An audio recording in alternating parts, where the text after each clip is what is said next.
श्री कृष्णा श्रील प्रभुपाद वाणी की जय। 18 मई। अब मैं अपने घर वृंदावन लौट आया हूँ। यदि कुछ गलत होता भी है तो मैं वृंदावन में ही हूँ। वृंदावन मेरा घर है। बम्बई व्यवस्थापन के लिए कार्यालय है और मायापुर परम भगवान श्री चैतन्य महाप्रभु की पूजा आराधना के लिए है। गुरु कृपा को पत्र 18 मई 1977। जगत गुरु श्रील प्रभुपाद की जय। श्रील प्रभुपाद वाणी की जय।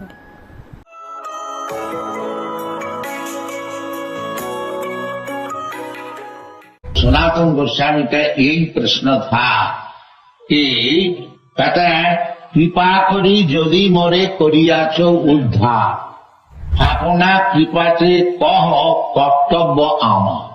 आप तो कृपा करके हमको ये मिनिस्टरशिप से हटा करके और आपके चरण में ले आए हैं। कृपा करी यदि मोरे करियाछ उद्धार, ये आप ही का कृपा है, हमको इस विषय से उद्धार कर लिया हमने। अब कृपा करके बोलिए हमारा कर्तव्य क्या। इसका नाम है गुरु का पाल जाना।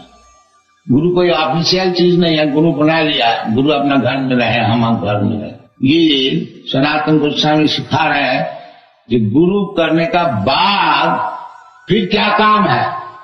फिर काम है जो गुरु से शिक्षण लो, जो जीवन में कर्तव्य क्या है। सद्धर्म पृच्छा आदु गुरुदाश्रम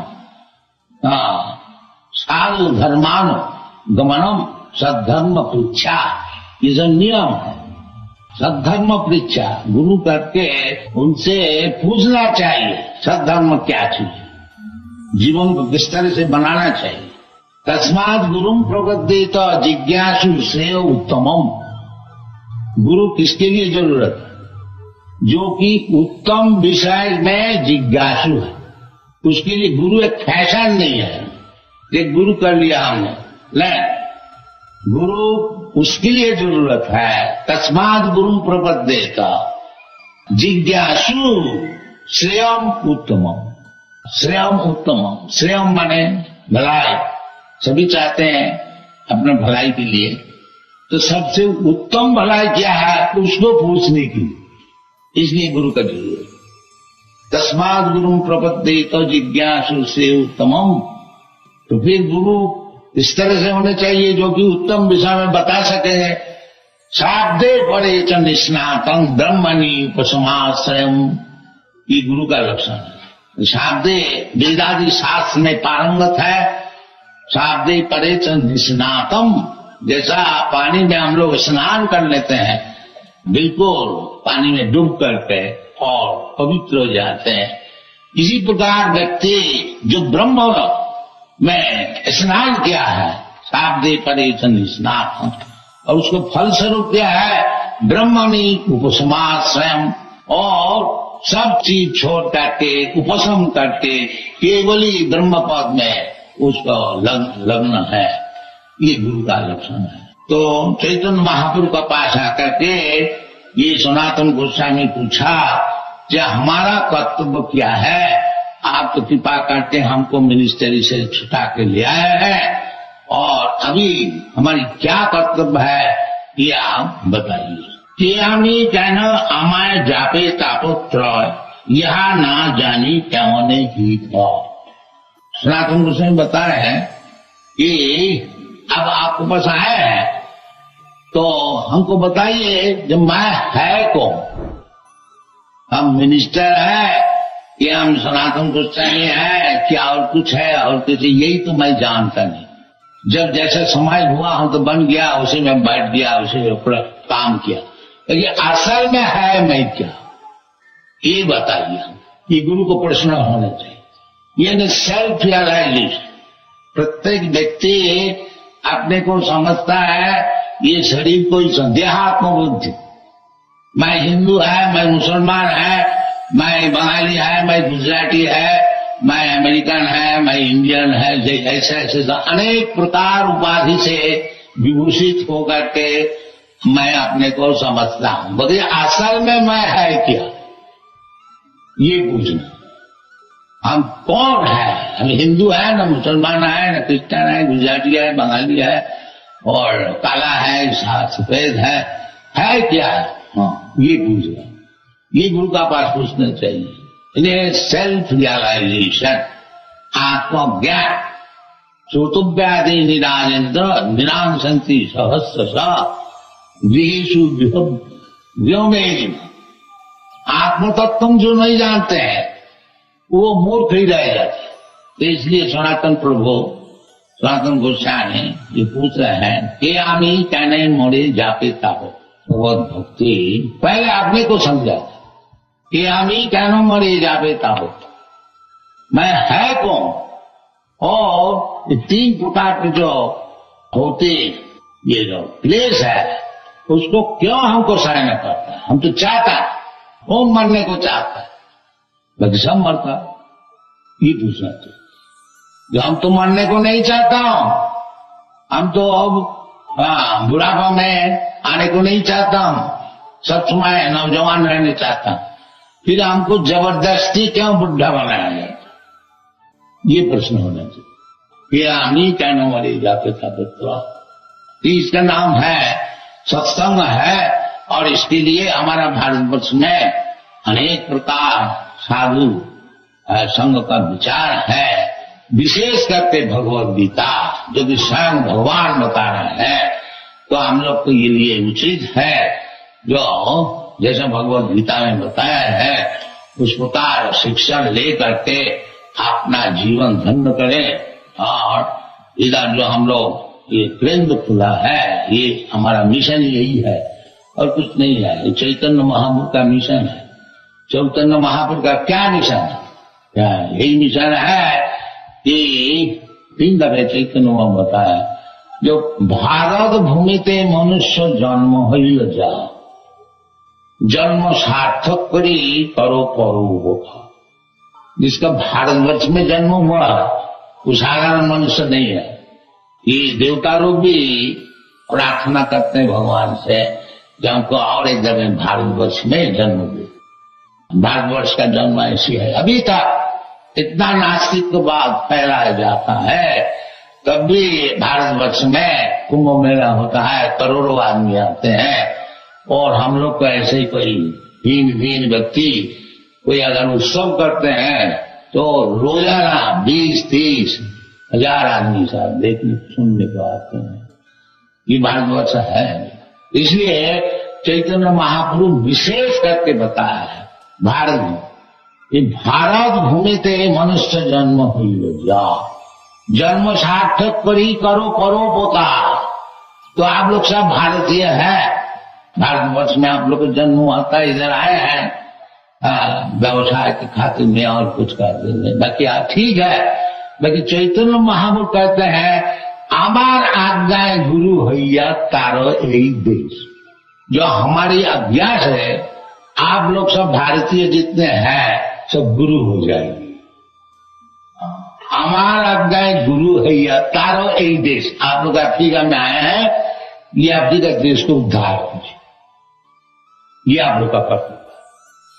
खाली रुपया कमाना नहीं, रुपया कमाइए, बाकी परोपकार के लिए खर्च कीजिए।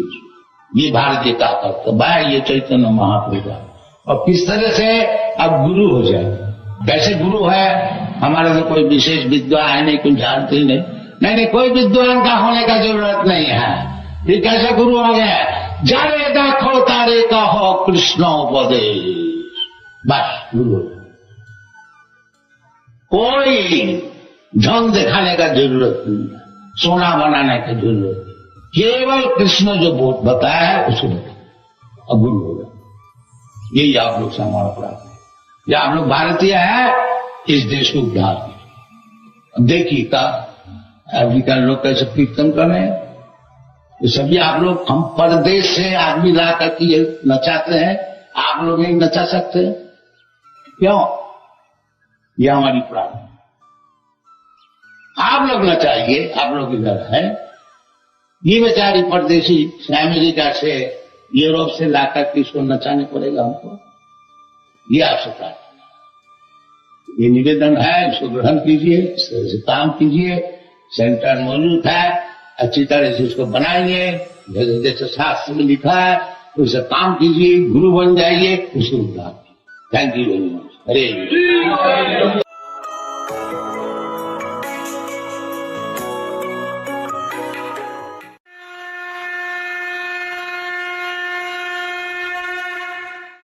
हरे कृष्ण। भगवद गीता अध्याय 1 श्लोक संख्या 26। तत्र पश्चात् स्थितान् पार्थ पितॄन् अथा पितामहान् आचार्यान् मातुलन् भ्रातॄन् पुत्रान् पौत्रान् सखींस्तथा श्वशुरान् सुहृदश्चैव सेनयोरुभयोरपि।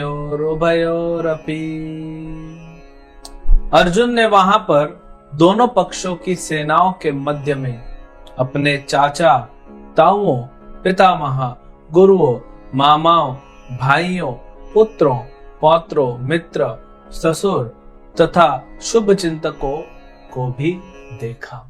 तो पिछले श्लोक में हमने देखा कि अर्जुन ने भीष्म और द्रोण के सामने जब रथ था तो उनको देखा, और इस श्लोक में अर्जुन ने सबको देखा। अर्जुन की इच्छा थी, भगवान ने तो इच्छा पूरी की कि रथ को बीच में ले गए। अभी देखना चाहता था अर्जुन कौन कौन है जो इस दुर्बुद्धि धृतराष्ट्र के पुत्र दुर्योधन का साथ दे रहा। देखिए, आज भी हम देखते हैं, कुछ दशकों पहले एक कल्चर था कि अपना मामा भी मामा है और जो अपने चाचा के बच्चे हैं, ताऊ के बच्चे हैं, उनके मामा भी अपने मामा कहलाते हैं। तो यहाँ पे एक उदाहरण है कि अर्जुन देख रहा है दुर्योधन के पक्ष में जो है वो भी अपने ही रिश्तेदार है ना, तो स्वाभाविक है अर्जुन प्रभावित होगा, क्योंकि जिनके साथ बचपन से लेकर अभी तक उठना बैठना खेलना बात करना सब मित्रता का संबंध, ये पारिवारिक संबंध है, तो अब उन सबको कैसे मार सकता है। तो इससे ये भी कल्चर का देखिए कितना पता पड़ रहा है कि कितना स्ट्रॉन्ग कल्चर था उस समय, कितना अपनापन था। आज वो अपनापन कहां पे है। यहां पे लिखा गया ससुरों, तो कितने सारे ससुर होंगे, एक ही ससुर होगा। चलो अर्जुन ने 4 शादी की, लेकिन वो तो सब इस तरफ थे। मतलब दुर्योधन का ससुर, दुर्योधन के सभी भाइयों का, ये सब को इसीलिए यहाँ पे प्लूरल में यूज किया गया कि ससुरों को, मामाओं को, ताऊओं को, चाचाओं को। तो कितना स्ट्रॉन्ग कल्चर था कि ये सब अपने हैं, ये पराया नहीं है। आज तो चचेरा भाई, ममेरा भाई, वो भी अलग है। हाँ, फिर धीरे धीरे और कल्चर क्या होता जा रहा है, सिकुड़ता जा रहा है। जैसे फूल होता है, फूल को आप तोड़ लीजिए या कमल को आप तोड़ के ले आइए, तो धीरे धीरे मुरझाता है, सिकुड़ जाता है। कोई भी फल सब्जी क्या होती है, सिकुड़ती है। हम जब बाजार जाते हैं तो तरोताजा हमको सब्जी और फल चाहिए या फूल चाहिए, सब सिकुड़ जाते हैं। तो वैसे ही आज कली के प्रभाव से और हमारे अनर्थों की वजह से ये कल्चर सिकुड़ता जा रहा है, सारे संबंध सिकुड़ते जा रहे हैं। आज मैं और सिर्फ मैं, भाइयों के साथ झगड़ा, सगे भाई के साथ, माता पिता के साथ कोर्ट केसेस चल रहे हैं लोगों के, पत्नी के साथ कितने ही केस हैं, बच्चों के साथ। तो बचा कौन, मैं और सिर्फ मैं। आज हम किस समाज में जी रहे हैं, किस तरफ हमारा समाज जा रहा है। वैदिक सभ्यता में वसुधैव कुटुंबकम सिखाया गया। ये पूरा जो वसुधा है, पृथ्वी है, इसमें जितने भी लोग हैं ये सब एक कुटुंब के हैं। और था भी, पूरा भारतवर्ष एक था, एक कुटुंब था। और जो राजा हुए जैसे युधिष्ठिर महाराज, परीक्षित महाराज, अम्बरीश महाराज, पृथु महाराज, ये राजाओं ने सारे प्रजा को, सारे संसार को, प्रजा का मतलब होता है पशु पक्षी पेड़ पौधे मनुष्य, सबको एक पिता के भांति उनकी रक्षा किए, उनका पालन पोषण किए, उनको भक्ति में आगे बढ़ाए। ये है वसुदैव कुटुंबकम। आज कहां है? हर व्यक्ति स्वार्थी बनता जा रहा है। सबसे निकट के संबंध होते हैं पति पत्नी के, माँ बाप के, बच्चों के साथ, भाइयों के, कुछ नहीं रह गया। इसीलिए, और हमको लगता है, ये कल्चर से हमको क्या लग रहा है कि हम अपने लिए जितना करें, बटोरें पूरा, दूसरों को छोड़े, अपने लिए एक्सप्लॉइटेटिव मेंटलिटी है ये। सब मेरे लिए चाहिए, बाकी सबको भगाओ। इसमें व्यक्ति सिर्फ दुख प्राप्त करता है। अर्जुन वही कह रहा है। वे आगे हम सुनेंगे और अर्जुन से, सब मर गए तो फिर मेरे को सुख कहां मिलेगा? अपने लोग नहीं रहेंगे तो। आज व्यक्ति के पास पैसा है, फैसिलिटी है, सुविधाएं हैं, सुख सुविधाएं हैं, सब है, लेकिन अकेला है। लोनलीनेस बहुत बड़ा बीमारी है आज, मन की बीमारी है, उसके कारण डिप्रेशन। क्योंकि आप किसके साथ शेयर करेंगे? तो हमें देखना चाहिए कि हमारी चेतना सिकुड़ रही है कि पुलकित हो रही है। और जब हम भगवान की भक्ति से जुड़ेंगे तो हमारी चेतना पुलकित होगी। फिर क्या हमारा पत्नी, पति, बच्चे, माँ बाप, पड़ोसी, वो पूरा कॉलोनी वाले, शहर वाले, देश वाले, दुनिया वाले, सब एक जैसा देखोगे आप। यही हमको लाना है। और ये होता है भक्ति से। जब पिता, परम पिता भगवान श्री कृष्ण एक हैं, तभी तो उनके सब बच्चे हैं। तो जब हम भगवान से देखेंगे, भगवान से पहले हम जुड़ेंगे और फिर देखेंगे भगवान का सबके साथ संबंध क्या है, तो सभी भगवान के अंश हैं। वो आगे गीता में भगवान स्वयं कहेंगे, मामे वांशो जीवलोके जीवभूत सनातन। तब जाके वो कल्चर एस्टैब्लिश होगा, उसी को राम राज्य कहते हैं। तो वो हमें करना है। तो सबसे पहले सुधार कहां लाना होगा? अपने अंदर। अपनी चेतना को सिकोड़ना नहीं है, पुलकित करना है। अपने अंदर ये परिवर्तन लाना होगा। और ये आएगा कैसे? भगवद गीता पढ़ने से, सुनने से, हरे कृष्ण महामंत्र जप करने से। हरे कृष्ण।